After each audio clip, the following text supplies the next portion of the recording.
Hello and welcome back, my Battle Language buddies. My name is Jesus Enrique Rosas. I'm the Battle Language guy, and we're gathered again in a live just to have a nice time. Talk about battle language, talk about a British royal family. In this case, a non-royal, that is Meghan. This video from According to Taz. Taz is about to reach 100,000 subscribers. That is amazing. Taz is around here. I think she's in the chat. I saw her a while ago. Taz, if you're there, please say hello. She's about to reach 100 subscribers if she hasn't arrived yet at that. So if you're here and you haven't subscribed yet to her channel, I suggest that you go to her channel, and there's a link in the description of this live, and the pinned comment in the chat. You can also find a link to her channel and give her subscribe to her channel, and help her get to that silver YouTube play that is so nice. This is like this one that I have right here behind me, and I'm always showing off. Oh my God, battle language guy, you're always showing off. Yeah, but this is achievement, and these achievements are always thanks to you. There's no other way. I just do my best to bring you entertainment, maybe some gossip. I'm pretty gossipist lately. People are telling me you used to be so scientific and serious. Now you are all gossip. No, sir, you're wrong. I'm just maybe 20% gossip, but even so, I'm always trying to focus on how can we first see people's behavior, predict people's behavior, not only with battle language but also with all the signals at how is the personality, what are the signals that we can catch from their general behavior, their general demeanor. And this video, precisely this video called, here's Taz. Hello, Taz. Precisely this video called Reinventing Meghan. That, by the way, I think Taz was really nice with Meghan, saying reinventing Meghan. Reinventing is a nice verb for to say. Meghan was reinventing herself. That is so nice. I don't know. I would have put her as a title for the video. I don't know, the shape-shifting grifter, something more like spicy. You have to put some spice to bring the clickbait. I know I say it openly. Most of the time my thumbnails and my titles are clickbait, but I just bring you in to entertain you and make sure that you learn something new when you finish watching my videos. So this video in itself, this watch party that I'm organizing today, I wanted to do it since the first time I saw this video quite some time ago when Taz uploaded it to her channel. Why? Because it is a perfect compilation of all the stages that our glorious Duchess of Sussex has been through in her public life, and gives solid insights on how to understand. It's not, how to say that, it's absolutely okay, and it's encouraged. I've done that. I've been pivoting from one topic to another. I've been changing from one topic, maybe focusing on different dimensions regarding always body language.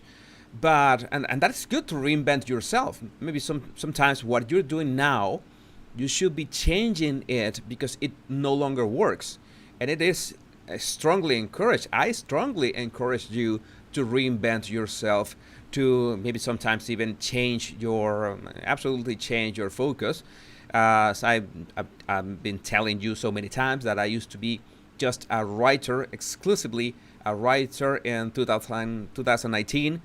I was adamant of not making YouTube videos.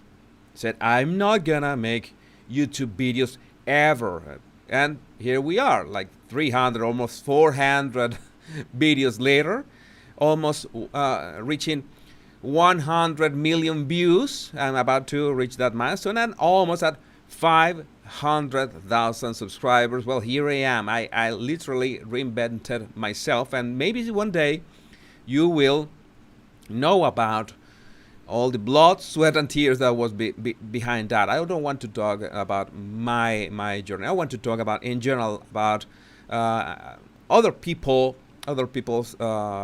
evolution. And in the case of Meghan, the video we're about to watch, and I'm gonna ask you, oh my God, like 2,600 body language bodies now. If you haven't hit like, just hit the like button. That will be great, so more people can come.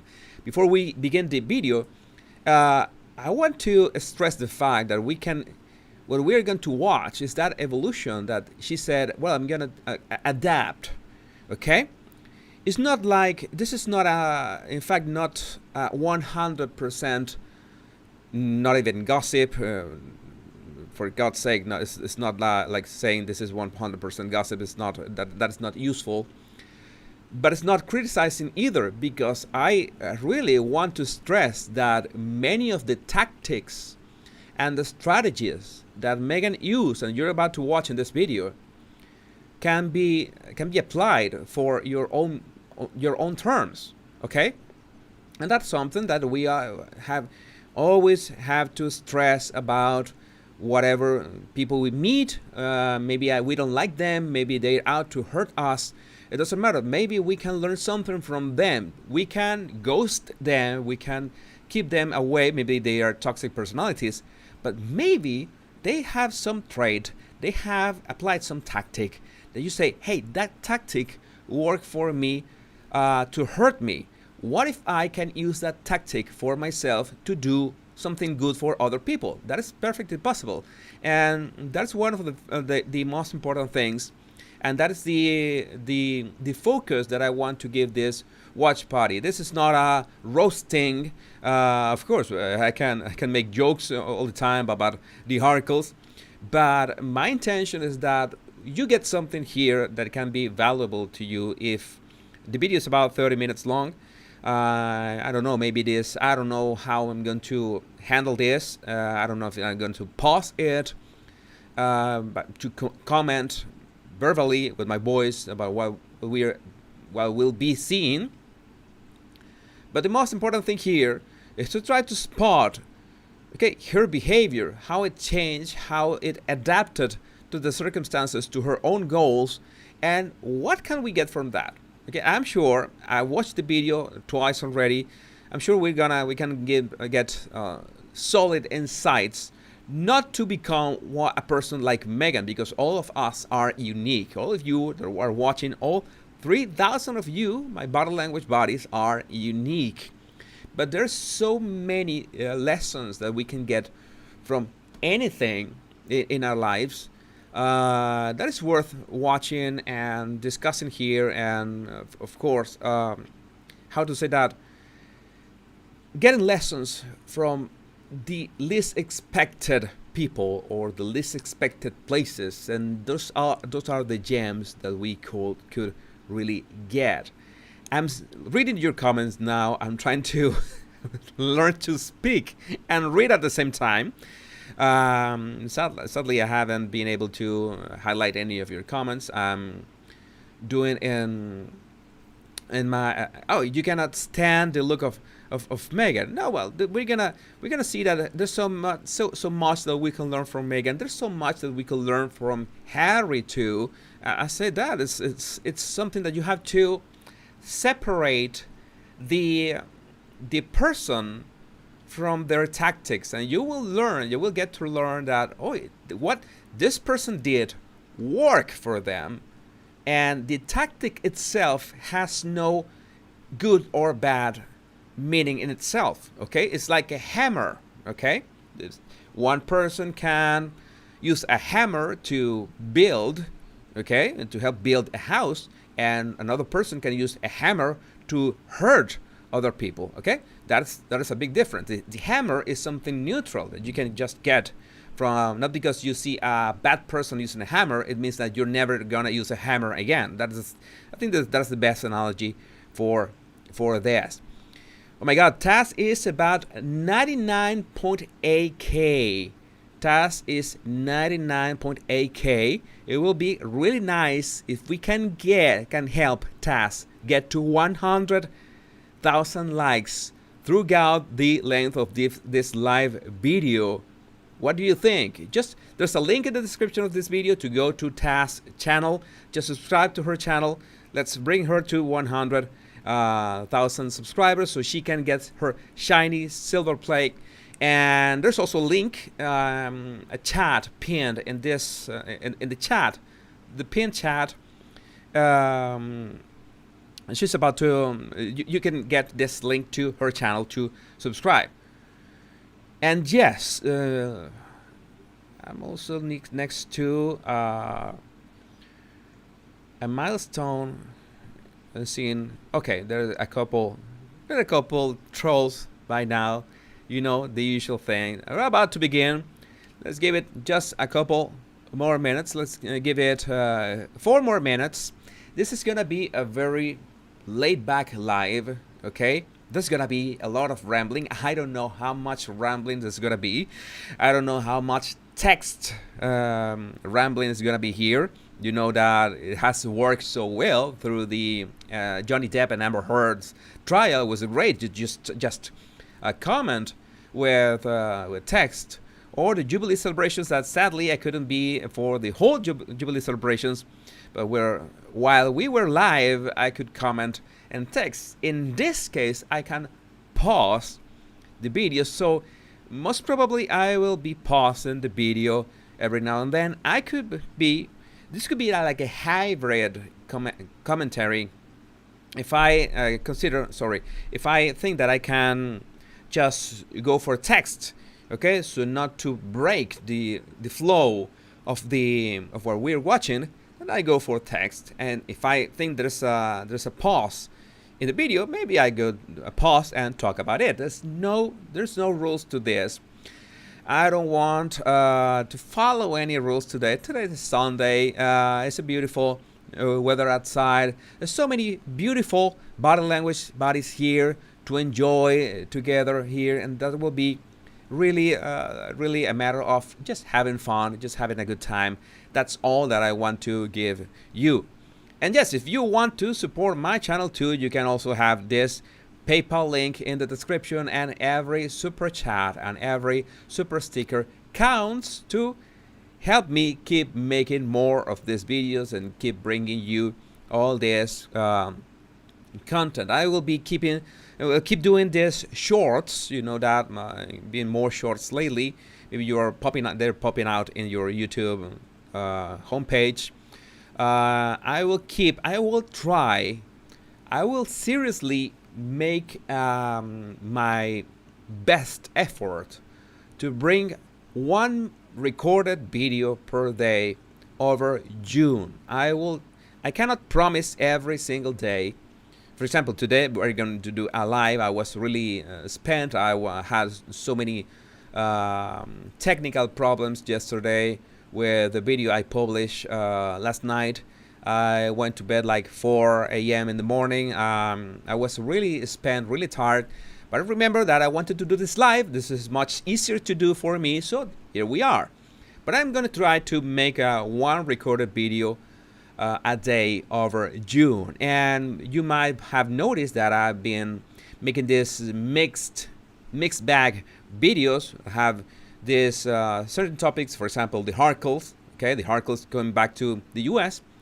But I also touch on other topics about the British royal family, which is going to be, at least for June, my main focus. If something happens, for example, with Amber Heard, or I don't know, with Kim Kardashian, I don't know if you like that topic.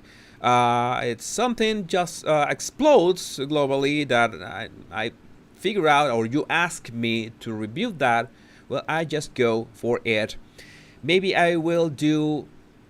I cannot promise this, but I want to do something like making the daily recorded video and also a live about another topic the same day. I don't know if that's possible. I don't know if that could be overwhelming. I don't know if I don't know if YouTube could be overwhelmed for so much content. I don't know, but I would like to do the experiment to see just see what happens. And that will be good if you recommend me any. You have recommended me a lot of topics that I would like to just go for them in a live way that is much easier, much faster, much much practical for me to do. Yes, those days with the Johnny Depp and Amber Heard trial was absolutely overkill, but I did it. I said, you know how you start doing something. You say, I would not be able to do that. What? An 8-hour live? Are you kidding me? My longest live was shorter than 4 hours. How could I be able to stand 8 hours? And I did it a couple times. I almost broke my health. Okay, but I did it, and that's something that is rewarding. That you feel that you're absolutely sure that you will not be able to do something, and you end up doing that. You don't know how, but you did it. And that is something that I will be trying to do. Topics that are mostly non that hard on the polarity. For example, politics is something very polarizing, something very sometimes very can be so polarizing. No matter how professional you are, there's always this team of people, this group of people that are going to attack you. In the case of the Harco's world, they have the Sussex squad, and well, I have learned to deal with them. I have also my very very trusty and excellent moderators to help me with dealing with them. But well, we are about to begin. 1 minute and we begin. Less than 1 minute. Let's do 1 minute. Just last time, I don't know, grab your popcorn. Ready? I have my trusty bottle of water just in case if I run out of breath or out of water. That's it. Less than 1 minute, 30 seconds. Let me rewind this just to the start. And let's do that. I will try to silence my mic. I will try to silence my mic so you can listen to Taz much better here. Make sure that everything is going well. Okay, and so let's do something. I'm gonna begin playing the video. Okay, I'm gonna mute my mic, but so I will be switching to text mode, maybe all text mode, and be able to read your comments and watch the video. And maybe every 3 minutes or so, or 2 minutes or so, we can pause and make a comment about what Taz just said. I don't have no idea. This is the first time I do a watch party, so I don't know what to do. It's like, by the way, it's like the first time I jumped in on Johnny Depp and Amber Heard trial. I had no idea. Literally, I had no idea of what I was going to do. I figured out in the first 20 minutes, hey, I should just shut up and go for written comments, and that was amazing because you actually liked the written comments, just a text comment, and just focus on what was going on, and it was amazing. It worked in an amazing way. So that's another thing that I strongly encourage you: do things before you think you are ready for them. Cannot stress that enough. I'm standing too much here. Ladies and gentlemen, with you, Taz herself, I'm gonna begin watching now. And yes, if you want to support her channel, go there, because she's about, if she haven't been able to reach 100,000 subscribers, you can help her with the link in the description to her channel. Go there and subscribe to her channel now. Let's go. Please be advised that everything in my video is purely for entertainment purposes. These are purely my thoughts and opinions and are subjective. I must advise you to please do your own research. All media users found on the public domain and are fair use and fair dealings. Hey everybody, I hope you're all keeping well. So, the long-awaited video. So I had to do quite a lot of research on this, and again, as always with all of my videos, please feel free to look any of this up yourself, but this is to the best of my knowledge using various internet sources. So I'm going to start from the beginning. So this is the best that I can collate all this information together. There is a lot more information about there. So if there's bits that I've missed out, please feel free to chuck it into the comments, and it could be something that I discuss later in another video. So we're going to start way back when Meghan was at college and she was at Northwestern, and when she finished she got given a 6-month internship, but I believe in her own words she was only there for a couple of months. She failed certain exams, but it was a bit strange for Meghan to sign herself up to quite a serious grown-up job as working for the US Embassy when she'd spent her entire life since childhood doing acting, dance classes, basically everything that she could do to get herself on stage and in films. So I wasn't that surprised that she dropped out of it and it wasn't for her. Now, despite the fact that her dad had all of these connections, Meghan was relatively, well, completely unknown. She got a tiny bit in 90210, which, well, that speaks for itself. Her dad managed to get her a no-talking part on the set of Married with Children. Now, bearing in mind that he worked on that for a number of years and was very well respected and an award-winning lighting director, the fact that she had grown up on the set that she admitted herself, she didn't exactly get given any parts there. He did manage to get her another bit part where she was on General Hospital and she said a couple of lines. Now, I have got a tiny bit of video here for you to watch of Meghan's acting skills, and you can probably see why here she probably wasn't picked up very often. So, something else. Maybe try something sitting here. And just give me a little bit more. A little more? Yeah. A little bit of legs? No. Just try to sit. Uh-huh. Okay. There you go. All right. A little more? Yeah. I got no. more. I got more. Yeah, see, no. This is not porn. This is for the Sunday paper. That's why you're not paid to think. Snap out of it. Come on, let's go. I don't have time for this. I know, I bet most of you thought it was like a dodgy porno. Yeah, so obviously then the big break that Meghan had was, obviously she got loads of little bit parts, but it's when she met her first husband or second husband, if the rumours are true, I don't know, Trevor Ingleson. Now, Trevor was working as a producer. He'd been quite successful. He'd worked on various films. Now, Meghan started dating him in 2004, and she got her first big break 2006 to 2007, where she was a briefcase girl on Deal or No Deal. Now, this really suited her image of a typical Valley girl, California, bubbly, happy. And there were lots of stories that I came across where people said that at this point, Meghan was actually still very sweet.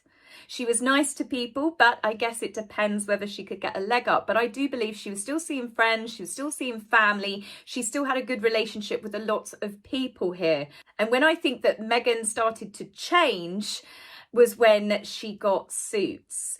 She got the first season of Suits in, I think it was 2011. She then married Trevor. But the rumours were once she actually, made this role her own and it got renewed for season 2, Meghan started really changing. She would have less time for friends. She would basically be very demanding on restaurants and places. Do you know who I am? Her best friend of pretty much her entire life up until this point, Nikki, who literally must know her inside out, said that Meghan used to literally turn up at restaurants and then be like, oh God, the paparazzi are following me. So you can see where she made a really good match with Harry, but she started showing diva qualities. Rumours had started that she was having affairs with co-stars, that she was cheating on Trevor. Obviously, we know something pretty serious happened because a lot of Meghan's friends throughout her relationship and her time, she was with Trevor for a decade, cut her off when she posted the wedding rings in by FedEx or whoever to him. That was her way of telling a man that she had been involved with, married to, for 10 years of her life that she wanted a divorce. Pretty cold. Now, you could see in behaviours towards the end of their relationship, Meghan was very much the star of the show. Trevor was Much like we saw Harry in the beginning, I suppose that he was leading Meghan, then Meghan became, he was the handbag accessory. And you could see this towards the later stages of her relationship with Trevor. She outgrew him. He was no longer served a purpose. And it was the same with her friends and her family. Now, obviously being involved with Soho House, she met a lot of influential people, one of them being her new best friend at the time, which was Jessica Mulroney. I still have problems with that Mulroney. Can't say it fast, I don't know.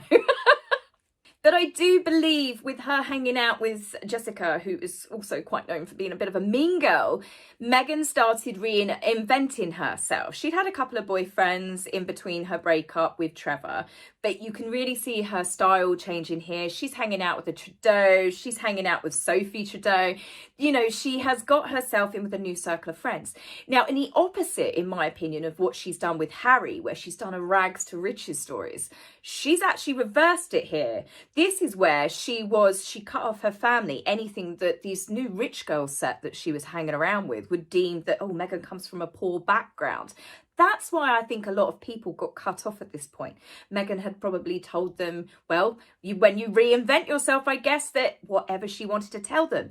Having people from your old life that you then have to be in social situations where they talk to people of your new life, that can cause problems where people can basically throw you under a bus. They can say, oh, that story's not true. Why on earth would she tell you that? So this is exactly why they got cut off. Meghan was now a starlet. Yes, it was a cable TV show in Canada, and for most of us, we hadn't heard of it. Sorry, Suits actors, it's nothing personal.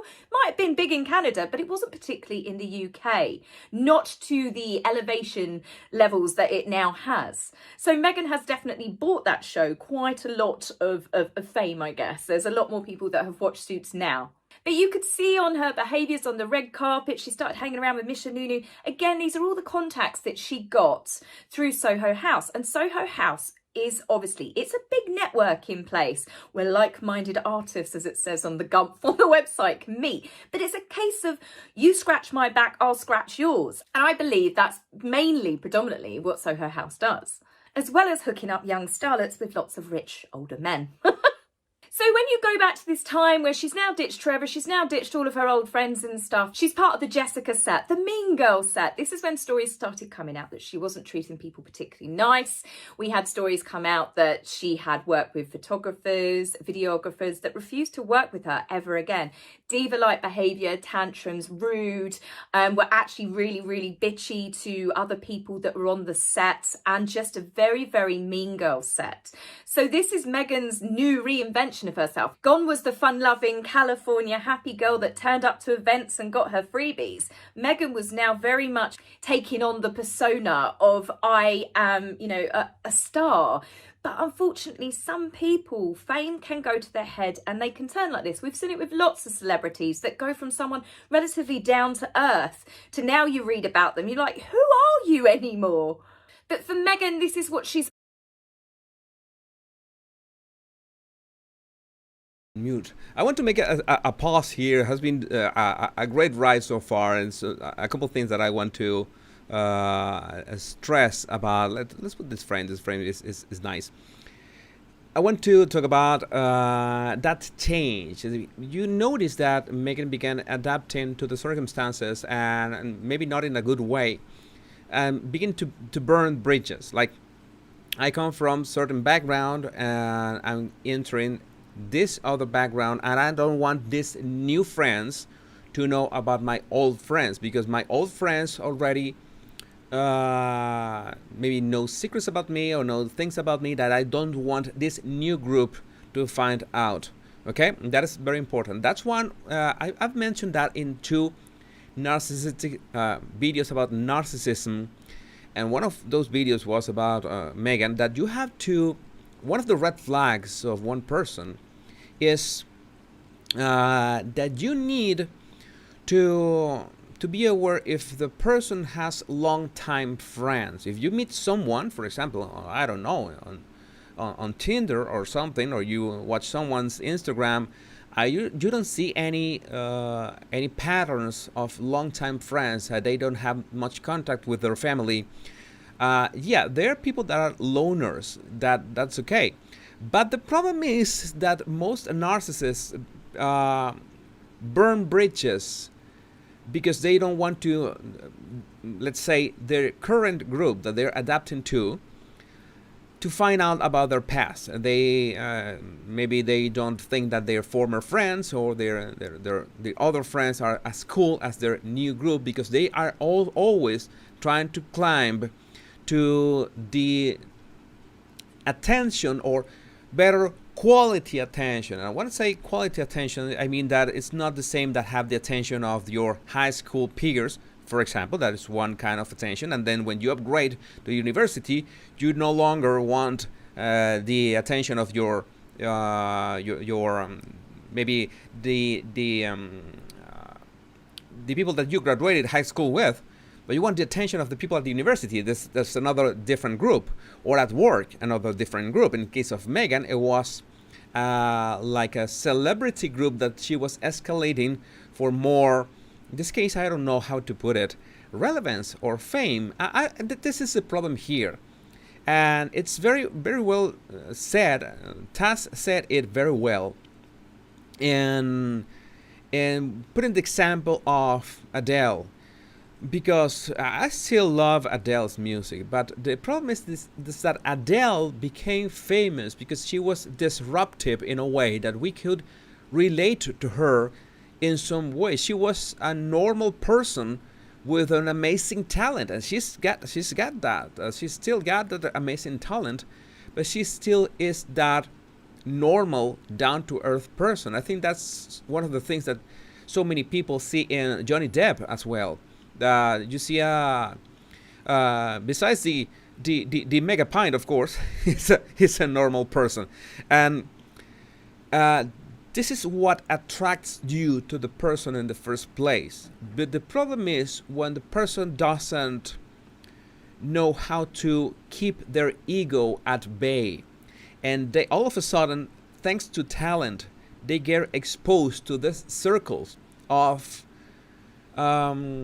maybe not powerful, but a circle of peers that the person, in this case Meghan, maybe she looked up to for so many years, and all of a sudden she finds herself between that group of peers. Maybe she started in a TV set and Married with Children, thinking of, I want to be part of this. I want to be an actress. I want to study drama. I want to study acting.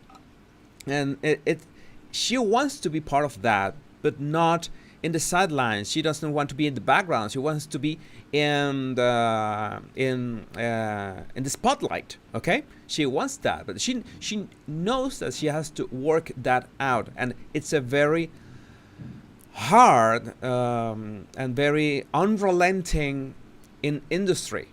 Okay, she's got that first help from her father Thomas that helps her land those first roles, those characters before Suits.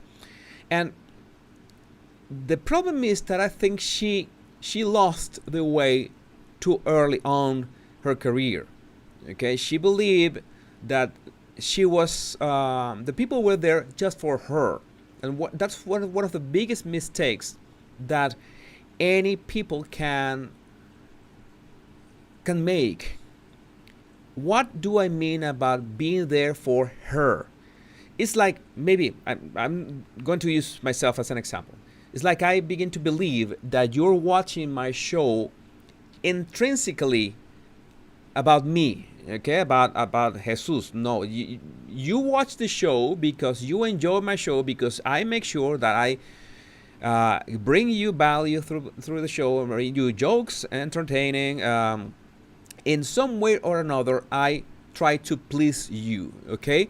It's the energy that I give you, it's the value that I give you. If I don't give you any value, if I don't entertain you, then you have no reason for staying in my channel. So you're not staying intrinsically because of me, because my persona. You're staying because of I'm trying to do my best. Maybe let's talk about it as my talent, to use it in a way that you find amusing, interesting, etc. but that demands energy from me. That demands energy from the person. So if I don't keep my ego at bay, and I have lost my track in my life, it has happened. I have learned to deal with that. Then I can begin to think that people are arriving because of me, intrinsically to the persona of Jesus, and that is just plain wrong. You begin to lose perspective of what made you interesting, amusing, how to say that, relatable to people in the first place, and that is just it's completely breaking your character. I see so many, for example, in social media, so many people that start their social media journey spontaneous, just thinking in their minds, just being as spontaneous as they can, and they can amass a lot of a nice audience thanks to that spontaneity.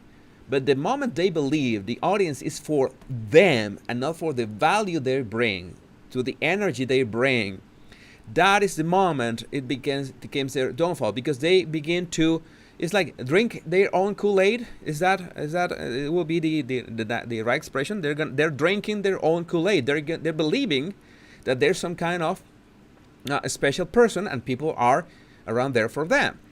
And that is a problem if you have narcissistic tendencies. If someone has narcissistic tendencies, they're gonna fall in this trap easily. And not only narcissistic tendencies, if you have insecurity thanks due to your nurturing or maybe a toxic family, your family is toxic and you have all these emotional insecurities, then you might have the wrong feedback. Okay, you will be reading the room wrongly, and that is very, very, very dangerous, because you are losing perspective of what attracted people's attention in the first place. That is your work. That is the every single role or character that you do is like every single point in tennis. It's a point to point. It's like you look at Keanu Reeves and you know that the man is just down to earth, that he doesn't believe that he's anything special, but he brings everything that he can to every single role that he does. And that's what is charming about him. And I wish that every people on show business was like that, for the simple reason because people in show business are incredibly influential. People in show business have a degree of influence that they cannot fathom. They cannot imagine how many young minds can you influence as children, watching them. Like, yeah, I guess that Meghan should have watched these actresses and said, I want to be like them. Okay, looking up to them. And I remember, by the way, that one of my biggest influences, if not the biggest influence on me as a child, as a young boy, was Bruce Willis. I literally worshipped that man. When I went to Los Angeles for the first time to the boulevard with the stars, the first star I went for, and I took a picture there, was Bruce Willis' star in the Walk of Fame. It was something that I had to do. I was maybe not a big fan. Maybe now I'm not that a big fan of him. It's sad that he had to retire from acting because of his current condition. I'm really sad about it. I don't think he deserved that, but there are other things about his personality that I did not agree with him. Maybe I was more mature, I was grown up, but I was changing. I was realizing that I worship a person that was just another person. I was a human, just like every single one of us. I understand that Taz already reached 100,000 subscribers, and that is amazing. That is amazing. Congratulations, Taz. Congratulations. You're gonna have your silver plate in less than, I guess, like less than 2 weeks. 2 weeks tops. I hope that you do a video unboxing your silver plate task. Congratulations, you deserve it. So many great videos. So we're talking about that. We're talking about ego. This is a great example. As I said, it's not wrong to adapt to your circumstances, to reinvent yourself, but you have to keep perspective of who you are, where do you come from, and what are exactly your talents, and especially what are you bringing to the table. What are you bringing to the table? What is your value? Okay, because that is what attracted people in the first place. That you need some how to say that, it's important to be successful, that you need to have some kind of irrational belief in yourself. You have to irrationally believe that you have the means and you have the talent to make a dent in the world. I had to have that. I needed to have that. I needed to say, I need to believe that I can do this no matter what, no matter how much energy I have to put into it. It's an irrational belief. It's a delusional belief in yourself. But at the same time, it would sound like narcissism, an irrational belief in yourself. It sounds like narcissism, but if you have that belief in yourself, but at the same time you keep down to earth and remember that the only reason people care about you is because what can you do for them, then I guarantee you, you will be fine. As long as you don't believe people are intrinsically because of you as a person, because you're, I don't know, the second coming of Mel Gibson or something like that, okay? It was the pun intended. So let's continue with the video. I think that this is working well so far. We got 8 minutes in. It's about less than 30 minutes, but the text commentary has worked well so far and has worked nice this format. So let's continue. And Taz, congratulations again for your 100,000 subscribers watching live as it unfolds now. You're so great, my body language buddies. And by the way, we're more than 5,000 watching right now. I am really thankful. This is so I can imagine a stadium with 5,000 body language bodies, all of us interacting. But this is much more intimate. This is much more personal, much closer. This is great. Let's continue, shall we? Like this. We've seen it with lots of celebrities that go from someone relatively down to earth to now you read about them, you're like, who are you anymore? But for Meghan, this is what she's always dreamed of, what she's lived for.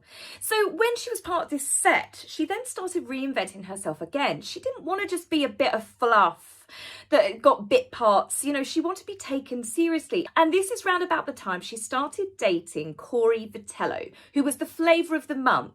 She had created her TIG blog. Now, her TIG blog, let's be honest, it was an influencer's website. This wasn't to do with charity or civil rights movements or any of the stuff that Meghan is now marketing for herself. This was to do with elite travel, tasting the finest wines, getting freebies, doing hotel reviews and various other things. But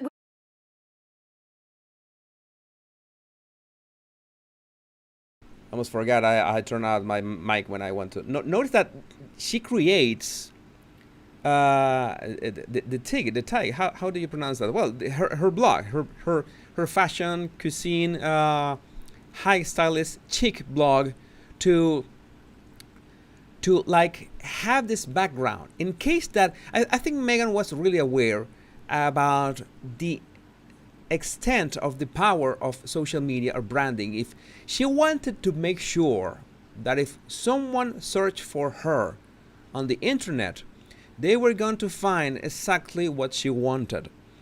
And in fact, this is a sound strategy for every single one of us. This is sound strategy for every single one of us, because you actually want people for work, maybe for dating too, why not? When they look for you on the internet, they find you, and they can have you can control the narrative about yourself. Okay, you can be sure that people find something that you want them to. That narrative. It's not like you're going to put a facade or a mask or something.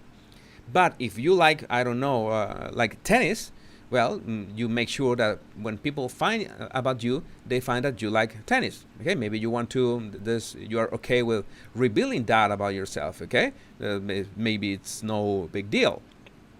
But in terms of professional, in your professional field, in your profession, a career now, every people, no matter if you're a freelancer or you're looking for a job, or you want to do business with people all over the world, you need to be in control of your digital footprint, okay, and your brand image. What Meghan was doing, is what we should be doing in terms of maybe our career. In this case, her career demanded to be chic, to have this upscale image, I guess. Okay, that was important for her. So she made sure to create a blog, to create a series of blog entries. I don't know. There's these questions if she wrote those blog entries. But she learned to curate, to select the right pieces to craft the way she wanted to be perceived by the world. In her case, there was this maybe not that positive intentions behind that, okay? But in our case, we can be sure that if we want to be recognized as, for example, if I want to be, that's this example, if I want to be recognized in body language, then I want to make sure that if people look for me on the internet, they are going to find me besides body language, okay? That is easy. So it's the same principle. It's the same strategy. So not because Meghan did it means that it's bad or wrong or anything. If you don't like Meghan, then you will never do that. No, it's the tactic itself is sound, and it works very well for your profession. LinkedIn is could be very boring, but it's very effective for that. So you can really get very good connections if you know how to use it in this way. You make yourself visible, make yourself, what are your abilities, you share. In the case of Meghan, she made a blog about this lifestyle, a lifestyle blog. Maybe you on LinkedIn can create a blog inside LinkedIn about your professional experience, and that is the same. It's exactly the same principle. That's why I'm telling you, so much we can learn from the people that we least expect, and that is something beautiful about life. I think this is beautiful about life. Okay, let's continue. I'm going to mute my mic so you can listen to Taz. Tasting the finest wines, getting freebies, doing hotel reviews and various other things. But with Corey, who, as I said, the flavour of the month, he was part of the Soho set, she managed to bag the popular guy. Again, think high school, but these are adults. Corey being a very successful chef who was on the up and up, Meghan started becoming a bit of a foodie. And there were stories that came out that she tried to pass off certain recipes, chicken recipes, which Corey is now famous for, as her own, which led to arguments with the couple. You can see with Meghan, obviously, she got the implants removed. She was no longer that deal or no deal briefcase girl. She's hanging around with politicians and just this particular set of people and behaving in a certain way. So Meghan, you can see she's getting, I'll be honest with you, she's dressing, I like some of the outfits here. She's dressing a lot classier. But again, this isn't the old Meghan from a few years before. She is literally like a chameleon, changing herself to fit in with the social set that she's going for. So then she started doing stuff, which again, I will use Angelina here. She wanted to then start being taken seriously as a humanitarian. So she got her long-term agent, Gina Newthorpe Cowan. And I really do, I've got such a problem with names. Blah, blah, blah. But yeah, this is a long-term agent and her friend that, you know, they went on holiday together and they spent a lot of time together, told each other secrets, relationships and stuff like that. But Meghan went to her one day and she said, I want you to make me a humanitarian. Now, this is all on the internet. I'm not making this up. She wanted to be seen as a humanitarian. Now, as most of you guys know, you either want to do humanitarian things. A humanitarian is not a job title, nor is it something you get a script for. But this is the way that I feel that Meghan really kind of threw herself into it. So Gina used her contacts and stuff, and she got Meghan the speech at the UN, the famous speech where she plagiarized Eleanor Roosevelt. I need to make another pause here. I think this was how to say that. Let me go back a few frames so I can. Yeah, that frame, that's nice. I think this was at this point, Meghan was realizing that her blog, like her lifestyle blog, was not getting her to the upper echelons, I don't know how to say that, of society. Okay, she had reached like a ceiling and she wanted to go to the next level, but she could not reach that next level with a lifestyle blog. She didn't have the power, she didn't have the money. So what is the best way to, what is the I don't know, another route to mingle with the upper powers? Okay, and one could be branding yourself as a humanitarian. Okay, it's a bit like the case of Elizabeth Holmes. It's like you brand yourself like a visionary, and that way you can mingle with those higher level people for your own, just because you want to. Okay, so in that sense, again, this is more like an ethical question. Okay, and it's an ethical question as long as humanity itself. Okay, it's like maybe you become a humanitarian, but you become a humanitarian, for example, I'm not talking about Meghan now, maybe someone becomes a humanitarian, but they become that for egoistical reasons. They become humanitarian because they want the awareness, they want the connections, they want maybe, I don't know, they want the certain dose of power that you get with that.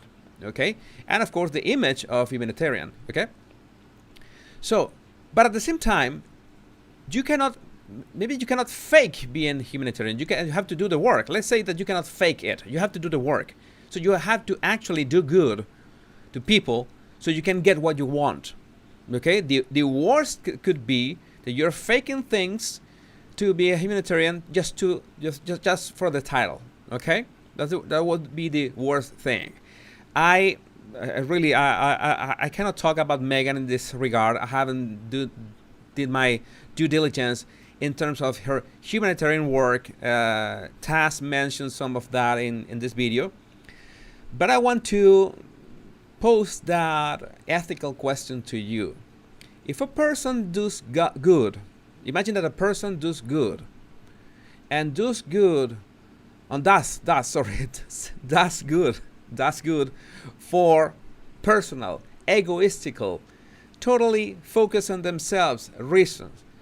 It's still good. If they do people good, if they do good for society, but they do it for personal reasons, is it still good? Are they really doing good? That is I always say that it's always a wonderful question, because if society is receiving something good, if people are receiving something good, what could be the difference?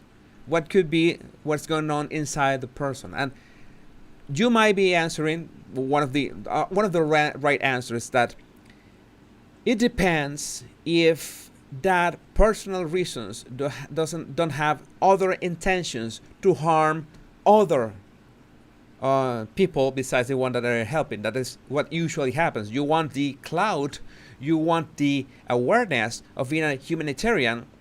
You help these people, but you end up using that cloak, that image, to hurt another group of people, okay, or have it your way with another group of people. In this case, the ethical dilemma just breaks, because you're basically just harming. You're using that for harming people. That, again, I'm not talking about Meghan now, but it's I think those ethical questions are incredibly complex, and there's another ethical question that always arises. When you do something good for someone, okay, to what extent it will be wrong to tell people, or keep it a secret, okay? Maybe you donate some funds to a charity, but you don't tell anyone about that. To what extent it will be beneficial? I always thought that it's really uncomfortable to toot your own horn, to just make everyone aware of the good you're doing to the world. Because I myself, I prefer doing it privately, okay, and no one find it about it. Because the minute I think that people are finding about it, the minute I think, I want to disclose something about me. I had really real ego problems in the past, and I don't want them to haunt me again, okay? So one of the reasons I'd like to keep that kind of help secret is that I don't want to bring an awareness for something that I'm doing, I don't know, just because I want to. I'm trying to reach to that explanation, trying to reach to that point from that point of view. But to what extent, if I don't reveal, for example, the donating to Alzheimer's research, I should also bring some awareness to Alzheimer's research. Maybe I can separate two things. Now what I'm thinking, I should separate two things. Maybe I donate for Alzheimer's research, and I don't say that I'm donating to that, but just bringing awareness in a way that doesn't point to myself, doesn't point that I did something for Alzheimer's research, but I talk about that it's important for so many people suffering from that illness. Okay, so that is something. This is the kind of topics. This is the kind of ideas that just come to my mind. I want to pose these questions. There's so much to think, and philosophy is one of my passions too. I'm a very amateur in terms of these discussions on philosophical terms.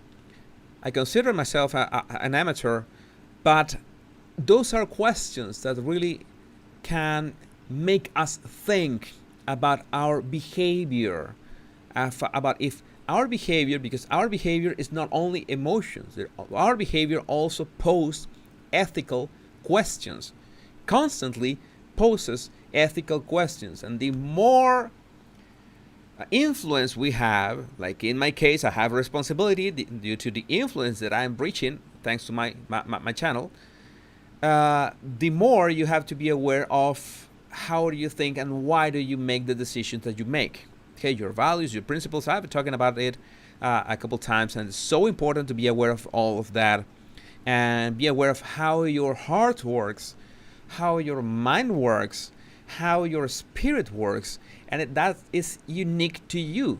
No one else will be able to know.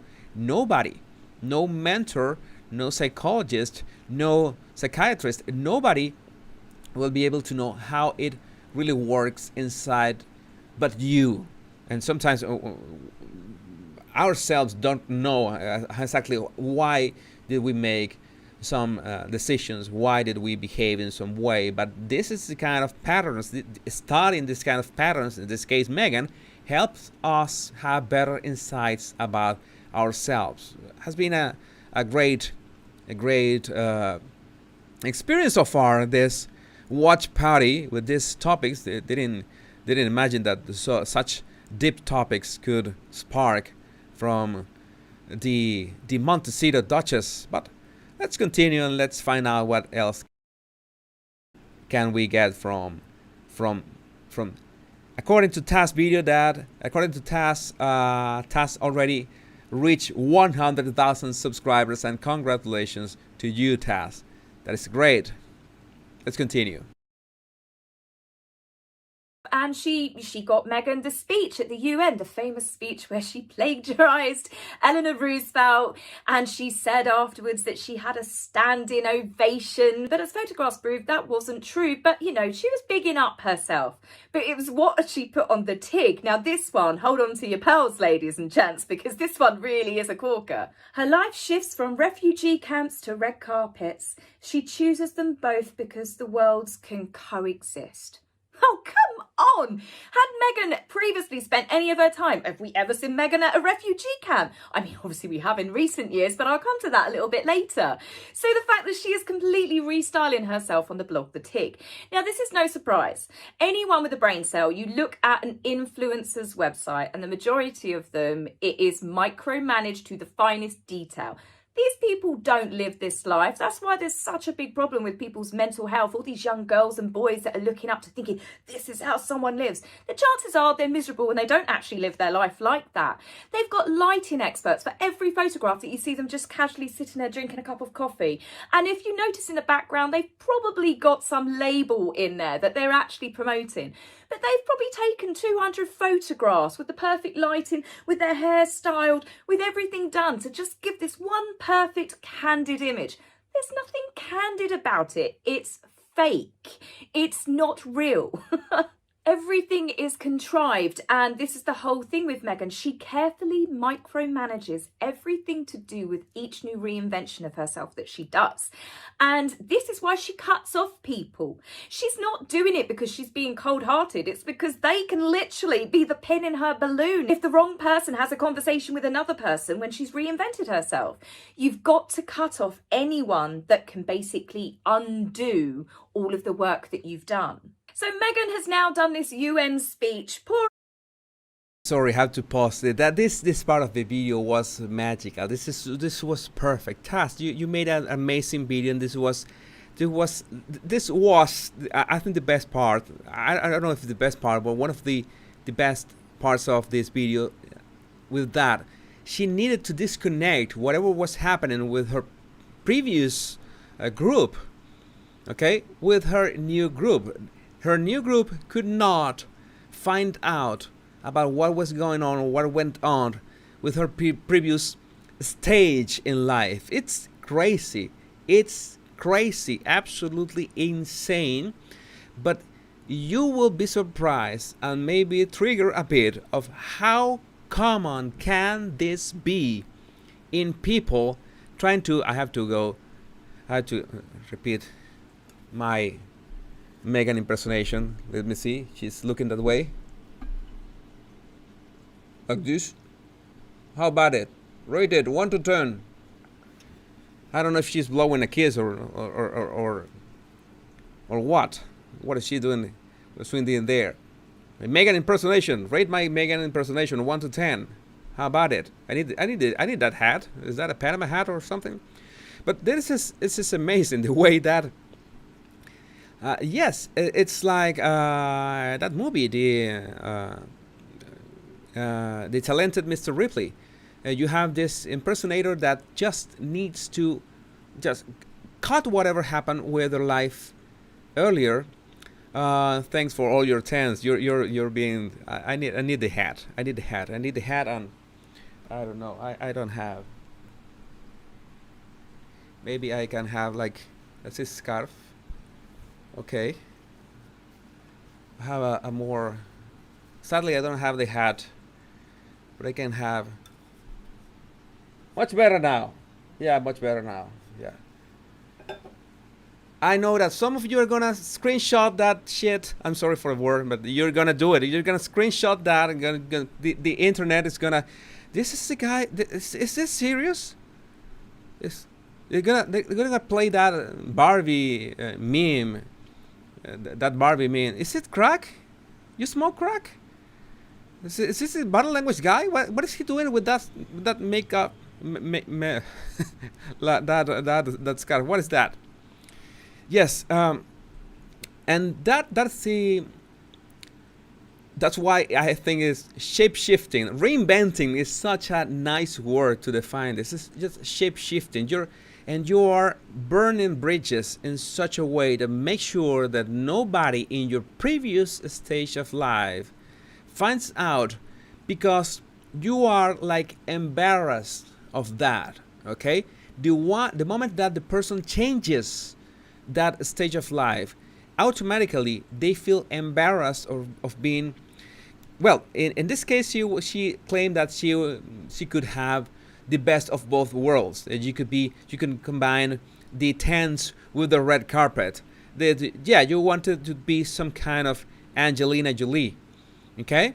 And I know so many things that you have, so many opinions you have about Angelina, and so many of you that have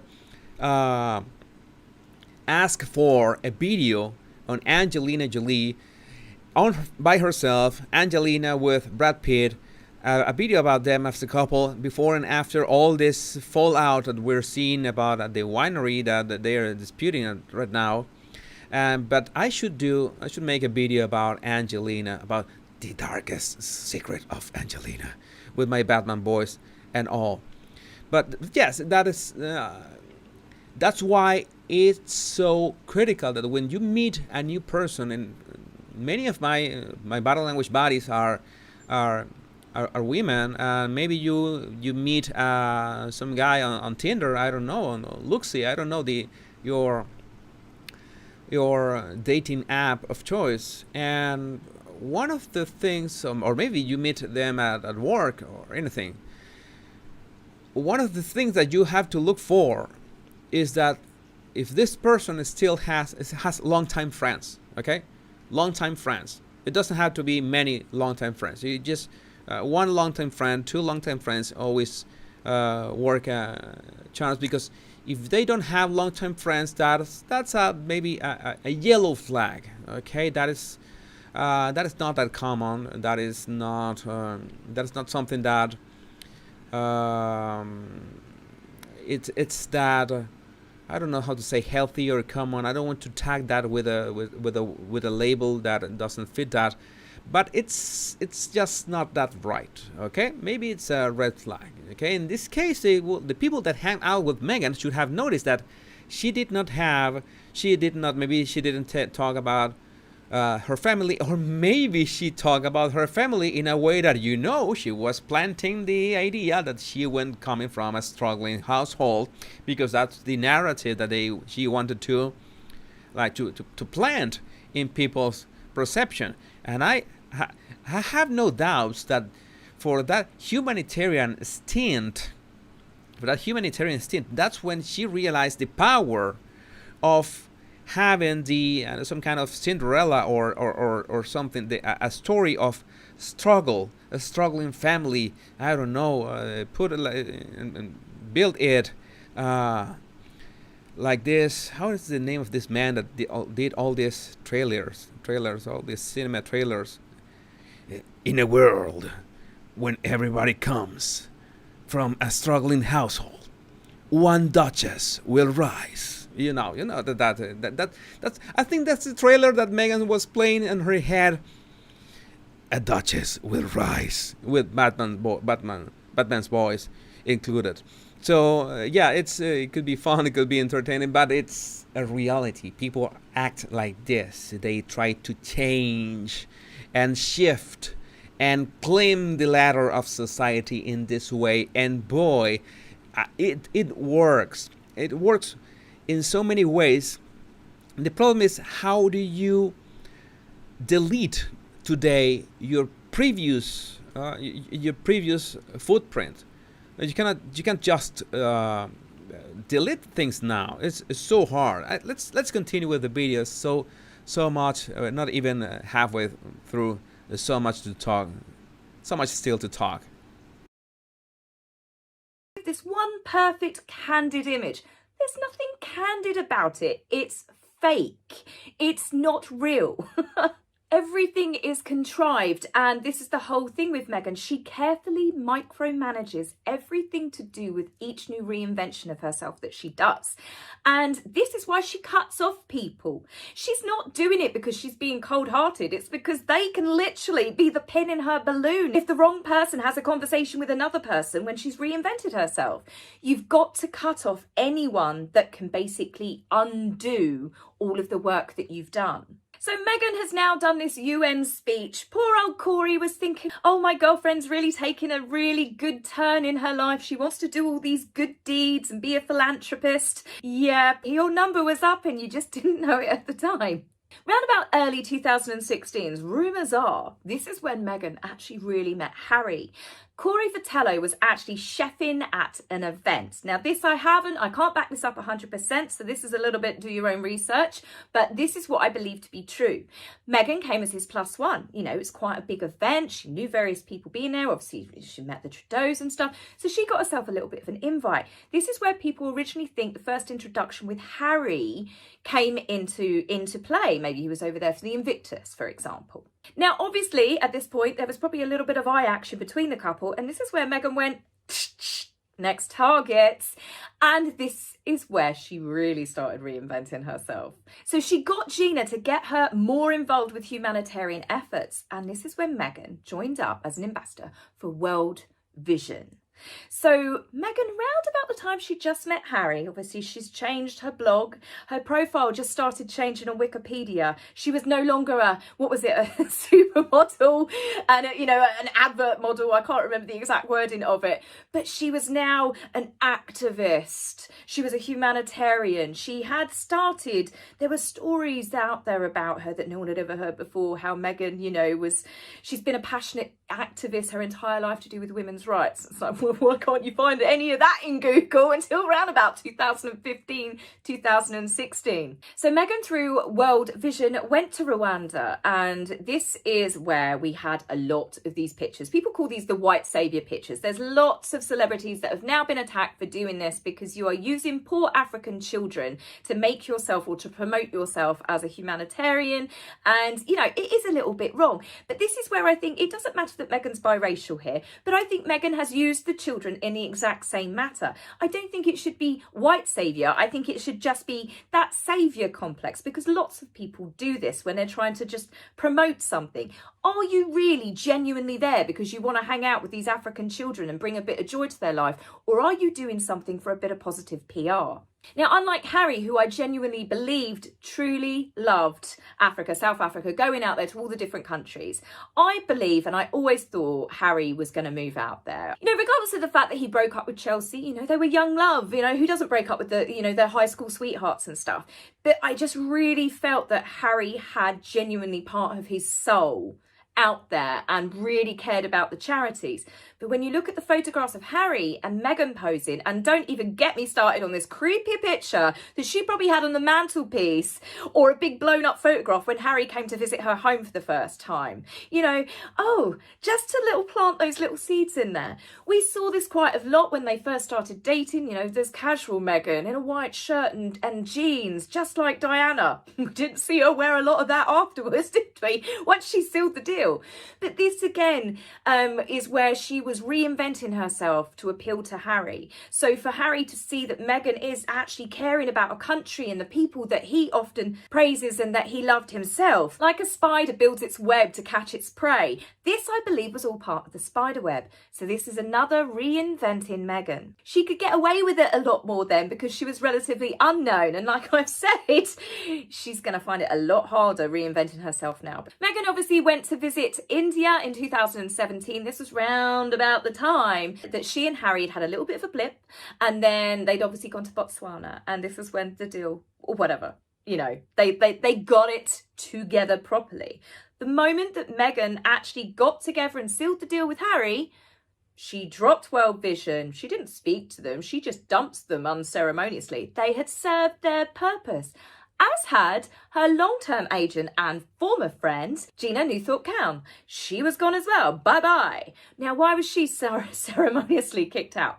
Well, because Gina holds the key to quite a lot of secrets, which I'm sure, much like Thomas Markle, Meghan did not want being exposed to the royal family, to Harry, and to all of the porcupines that she has no doubt told. We had the wild about Harry. I mean, who does that? Surely that was in poor taste, the fact that Diana had also had that headline. Maybe it was the magazine cover, but I'm sorry, if you were Meghan Markle, I think that you would have turned and said, that's actually, don't compare me to his mother, that's a bit creepy. She wanted that comparison.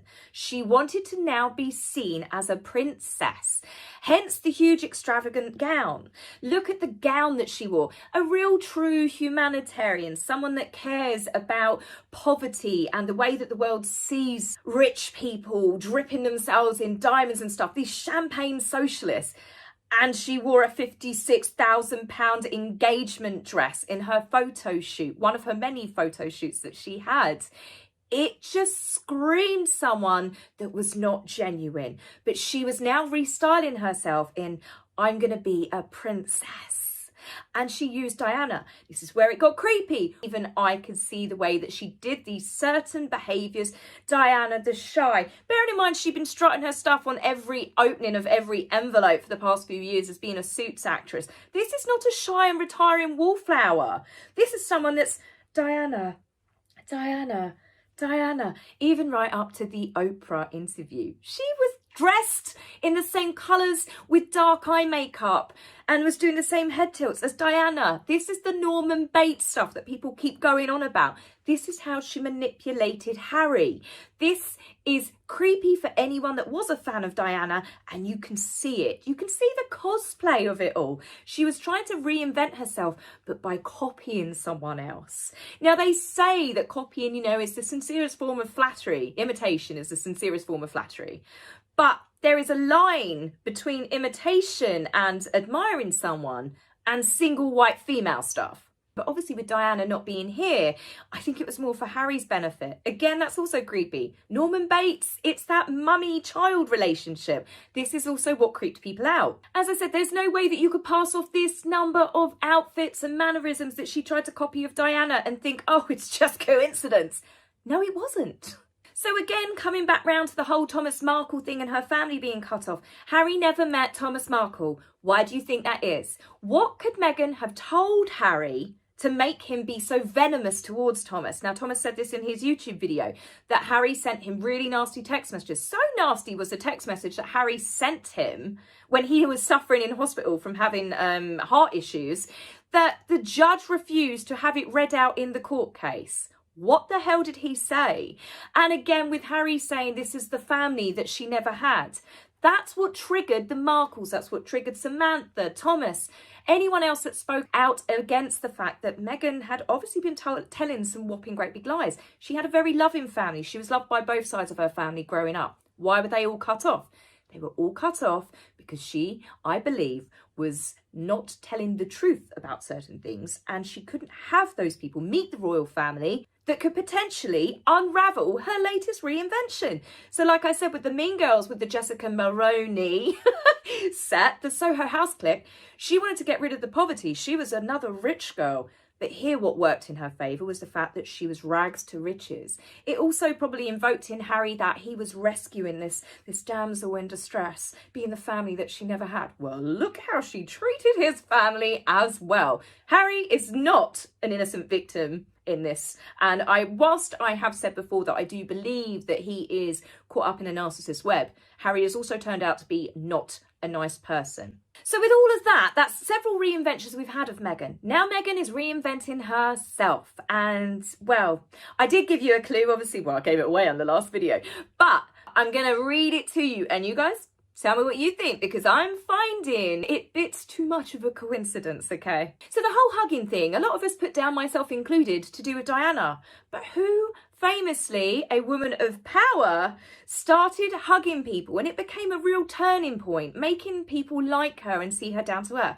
Now, obviously, I know who I'm talking about here, and this is not about politics. I know you guys, especially in America, there's a whole Democrat-Republican thing.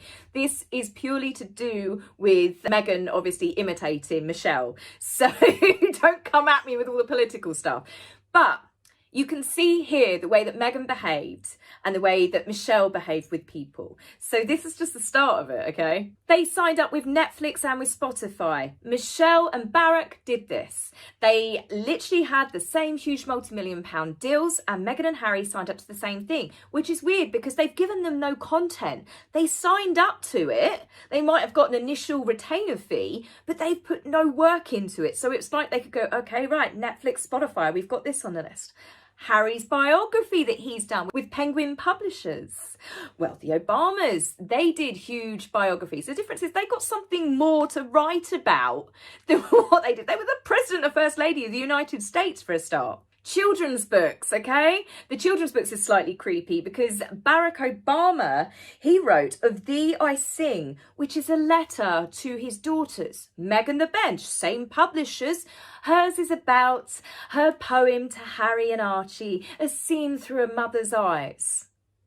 40 by 40, which came out at the same time the Obamas were doing 60 by 60. Barack Obama had the same initiative for his birthday. Give $6, spend 60 minutes of your time. Meghan literally copied this entire initiative, but it totally flopped because, well, it's just, they're not the Obamas, are they? Their friendship, okay? Them trying to cozy up to. Hillary Clinton was apparently one of the people that came over to see Archie. I'm just up there with Ellen, I'm sorry. I think I'll take that story with a pinch of salt. But Hillary Clinton, Gloria Steinem, Oprah, cozying up to these type of people. And who are they all cozy and genuinely friends with? Oprah is very good friends with the Obamas. Again, the Obamas did not invite them to any of the birthday celebrations, and I don't think Oprah's invited them to much these days either. Here's another one, community kitchens. Meghan got involved with a community kitchen. She did the community book, didn't she? Well, she didn't do it. She just put, signed her name to it. But again, look at the similarities here that are happening. She signed up to Michelle Obama's initiative to do with voting. We saw Meghan getting involved pretty much as soon as she got to the States, involved in all these political initiatives. Her and Harry, they did the whole thing. They were making a thinly veiled dig at Donald Trump. Of course they were.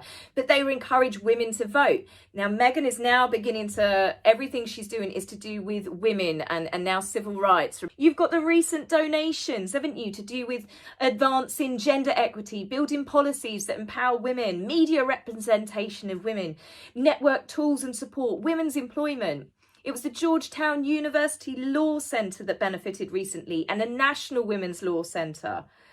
So Michelle Obama, obviously, she has got a very long background in studying law. She was a lawyer herself before she was First Lady. But what else has Michelle Obama come from? She, in her biographies and stuff, talks about that they came from very humble beginnings and they worked their way up. Meghan is completely reinventing her childhood to be that she grew up from rags to riches.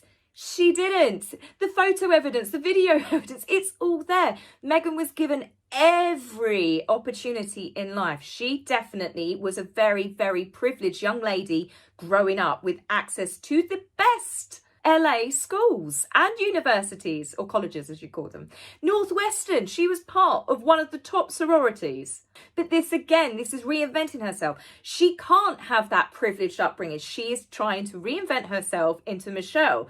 It's too much of a coincidence. Whereas Meghan starred as a paralegal on Suits, Michelle actually passed the bar. Michelle Obama handed out awards on stage. Meghan now gets to hand out awards every year on stage. She's partnered up with the NAACP.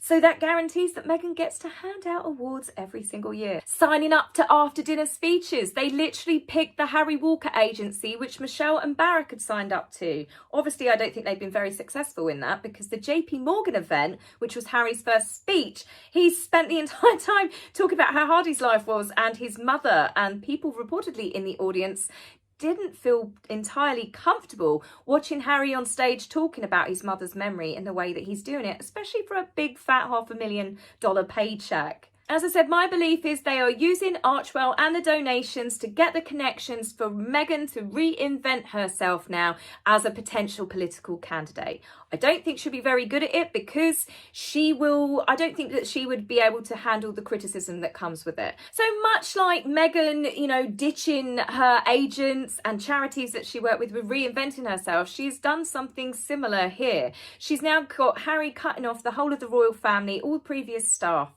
I believe the only people that Meghan truly keeps in her life are people that are willing to put up and shut up, or they're willing to actually go as far to bend the truth for her, hence like Omid Scobie being on the payroll. So much like plagiarism that Meghan has done multiple times, she's not looking up to Michelle Obama and using her as inspiration. She, very much like she did with Diana, is actually trying to reinvent herself into Michelle Obama. And that is the difference between flattery and creepy. So that's it for this video, guys. I hope you've enjoyed it. As I said, I know it took a little bit longer, but as you can see, there's a lot of stuff here for you guys to mull over. So I would love to hear your thoughts. Please remember to like and subscribe, and I will keep giving you the content. So I will be back with you very soon. Take care for now. Bye.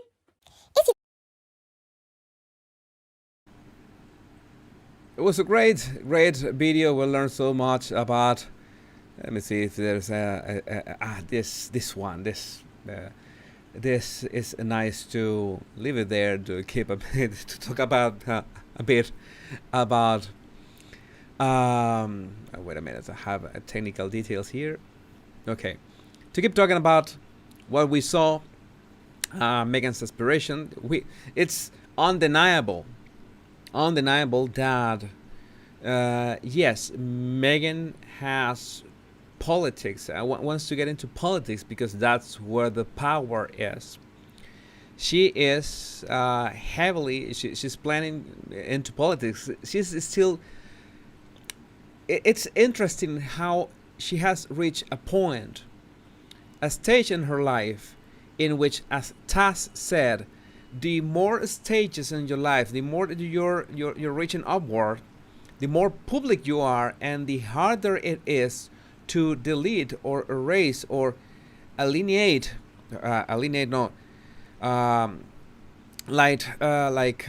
off the people of the previous life stage, okay? Because you're so public, you're so known, there's so many, your digital footprint is so convoluted, so complicated that you cannot just delete it, okay? You could ghost people, not pick up Piers Morgan's calls or texts or anything, but people are gonna realize what you're doing, what you're up to.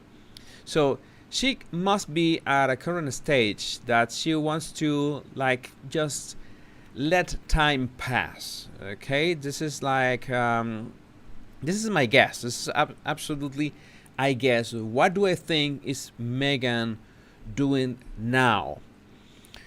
I think Meghan is trying to spend some time just letting the waters just settle, okay?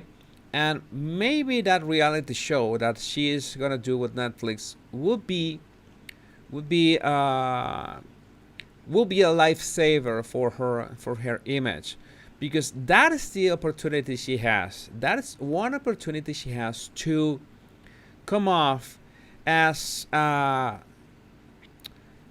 how to say that, a relatable person. But the problem is that behavior usually people doesn't change their behavior from like overnight, okay? That never happens. That never happens. Behavior never happens. Behavior change never happens overnight, unless you have a very hard trauma that makes you just reevaluate overnight your life, and even so, you will have a hard time changing your old patterns of behavior. Okay, it will be really hard to just change from one day to another, from 1 month to another. That doesn't happen. Okay, unless the trauma is so big, but it is not work. It doesn't work that way in this situation. Or I don't see that working that way in this situation. But in that reality show, she has one golden opportunity that I know that she's not gonna know how to use that. Okay? Because you have opportunity to tell the truth to the world. Okay, and that telling the truth for a narcissist will be terrifying. Okay, she will be genuinely terrified of telling the truth. The problem is, the big issue is that a reality show is about trying to connect to people in a, I don't know, in a way that you do not expect. Okay, if how to say that? I couldn't say that relatable, because the Kardashians are not relatable, and they had a very successful reality show.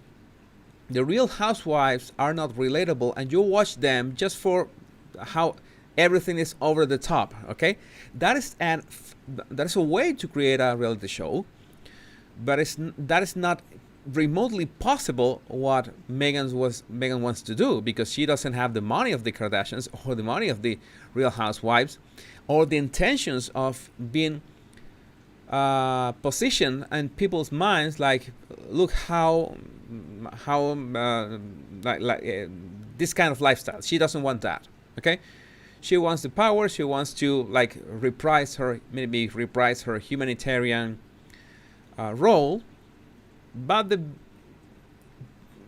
little obstacle to her plan is that she needs to connect to people. If you don't connect to people, you cannot be a politician. You have to know also what kind of people you want to connect to. Okay, and people want to see you as genuine and authentic and real. And if she uses a mask for that, okay, she will just not cut it. It's like Amber Heard testimonies. Okay, it's like Amber Heard's testimonies. If you try to play something that you did not live, or did not happen, or did not feel, or do you simply every single person, even people that are not victims of what she alleged that she went through, are going to realize that you're lying. Okay, and that will kill your credibility and kill any means of, if you're an actress, it doesn't matter that much. Okay, maybe people will boycott your movies. That will be a real problem. There's this problem with Warner. I don't know what they're gonna do, but for politics, you need to have a hard pivot to a relatable personality, and you have to be clear. People need to feel that you're talking with the truth, or at least with your own personality, that you are real. I know that not all politicians are real. I know that people in many areas of life are successful playing, just going with a mask, okay, playing a role. And that works a lot, really nice for them. But most of those people that I can remember now, and I'm not gonna mention, I'm gonna get into trouble mentioning people. Most of those people that use a mask and still use a mask and are successful, they decided to wear that mask before they were mainstream, before they were famous. It's a complete distinction like this, because there's so many stages that Meghan has been through, and so confusing, and so fame hungry, so attention hungry, that it's too hard to undo all that. If she chooses to wear a mask now, a different mask, or a mask that she has used before and she ditched it for maybe a couple of years, and she wants to take that mask again, people are going to notice, or at least they're going to doubt her intentions, and that is a killer. That doesn't work for political ambitions. Maybe it could work. Maybe I could be wrong. Of course, I could be wrong on so many levels. It is important. I have to highlight this. Angela, thanks for this. Angela, typewriter Thompson. It is important to do a video on identifying authenticity and genuinely. Yes, how to tell if someone is authentic. That is a very that is incredibly interesting. Oh, I like that topic. I will do some research about that. Let me just take a screenshot of that, because yeah, that's a very nice topic for a video, indeed. I should do that soon, at least in the following week. So we have this person, in this case Meghan. We have Meghan that has been through so many stages, life stages, changing, reinventing herself. And I, again, as I said at the beginning of this live, it's nice, it's okay, it's important, it's necessary to reinvent yourself, because times change, circumstances change, everything change, and ever more faster. Like within months, you have to act faster and faster, and whatever you knew yesterday, maybe you have to like adjust it for whatever you're doing today. But the problem arises when you try to do that reinventing to gain clout or the acceptance of others, or gain entrance to some circle that you want to join, and completely burning your bridges and burning everything that you did before, and burning everything that was your past or your different pasts in this case. Okay? Because there will be a moment like this for Meghan that people will not know what are her real intentions. And when you have that uncertainty tied to someone, it will be almost impossible for them, and such at these levels of public life, to get rid of that. Okay, that will be absolutely difficult. So, my body language buddies, this was a nice first try for a watch party. I really enjoyed that. I got some nice feedback. I really thank you for all your super chats and super stickers. You still have the opportunity to send super chats and super stickers, or super thanks on every single one of my video. You can also help me if you have Instagram and you haven't followed me on Instagram. You can also follow me on Instagram. That helps me a lot. You can find my Instagram in the link in the links to my Instagram on the description of this video. Oh, here it's easier here. I'm gonna put my socials in here. There's my Instagram, my Twitter, and my email. And I like this. We should repeat this sometime. We should do this. I've done, I think, like 2 analyses of the Meghan and Harry's engagement interview. There was one analysis I did, part of my toxic relationship video. It was, I think, the second video I did on them. And then I did a dedicated video to some parts of that interview. But that interview is almost 1 hour long. It's almost 1 hour long, so it will be nice to just hang out someday, just do another watch party, and let me know, please, when this live ends. You can tell me what if you want more of these watch parties. Okay, let me do a quick poll here. Let me see, and poll. I think that you couldn't decide between Amber and Meghan who was the best actress. Meghan was 52% better actress, and Amber just 47%. You're head to head. You didn't know who was best. Let me create another poll, so you can answer if you liked today's watch party.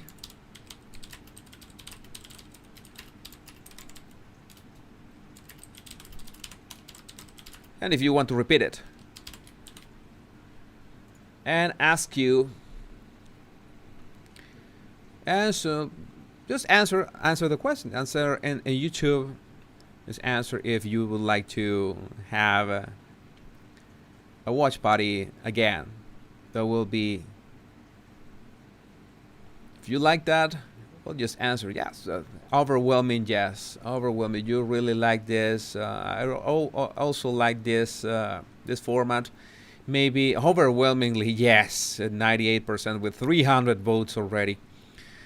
As I told you, I want to keep doing this my recorded videos, my daily recorded videos. But today I was low on energy. This was much easier for me. I wanted to do something different. And yes, Taz was about to reach 100,000 subscribers, and she did it tonight here during our live. That was amazing to see her reach her 100,000 subscribers. Congratulations, Taz, and your video again is amazing research, amazing editing, amazing everything. Very fun to watch. And yeah, with almost 500 votes, 98% of you, my body language buddies. Yeah, the sugars are answering no. Yes, that is most probably what is going on. So I think that will be nice, a nice wrap up for today. And this topic that Angela mentions, I will do a video on that too. Identifying how to identify authenticity and how to identify when someone is really genuine. How to tell when that is a fact, and when you can trust people. Well, that will be a nice topic for a video. My body language buddies, my name is Jesus Enrique Rosas. I'm the body language guy, and tonight was a real pleasure being with you, sharing this According to Taz's video, this first watch party of many to come. Maybe, most probably, there will be on Saturdays or most probably on Sundays, so I can have maybe a day off. This is like a day off for me. This is really picking one video, putting the video and talking about this. It was as easy as it gets for me. I hope that is fun for you, and we can learn something from these interactions, these great interactions. It's great to have you here, my body language buddies, and a great privilege to be just next, almost at 500,000 subscribers, 500,000 subscribers. I think it will be maybe tonight, maybe tomorrow, but we have to do something. We have to celebrate this achievement, because this achievement is thanks to you being here, to you being so kind and so patient with my technical problems, my pronunciation. Sometimes I'm getting better at it, and well, I want to be a reference for your you being amused, for your entertaining, and of course, in this case, body language and behavior, in one of the topics that so many people are looking for, that are the British royal family and the non-royals too, the Montecito non-royals. My body language buddies, I love you so much, and I thank you so much for being here tonight. Please enjoy, I don't know, the rest of your night, the rest of your Sunday. Maybe some of you are already Monday now, I don't know. But I'm really glad to have you here, and great privilege of have you as an audience. And I will be trying to bring you the best of my channel for 500,000 subscribers more. Let's put it that way. What do you think? I hope you have a wonderful night, and remember, the most important thing, much love and bliss, the two most important things in life. Love and be blissful. Love you all. Over and out. Take care.